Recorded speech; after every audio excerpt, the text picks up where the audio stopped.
అంజలిస్థాని పుష్పాణి వాసయంతి కరద్వయం అహో సుమనసాం ప్రీతిర్ వామదక్షిణయోః సమాః.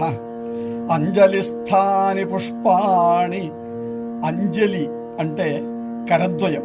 ఆ కరద్వయములో పెట్టిన పుష్పములు కరభేదం లేకుండా సుగంధములో వెద జల్లుతున్నట్టు అహో సుమనసాం ప్రీతిర్, అహో సుమనసాం ప్రీతిర్ అంటే సుమనసు కలిగిన వాళ్ళ ప్రీతి ఆ వామదక్షిణయోః సమాః.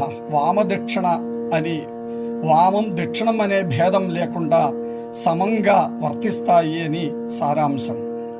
అంజలిస్థాని పుష్పాణి వాసయంతి కరద్వయం అహో సుమనసాం ప్రీతిర్ వామదక్షిణయోః సమాః. సజ్జనములకి ఆ వామదక్షిణం అంటే శత్రు మిత్ర భేదములు ఉండదు అని సారాంశం.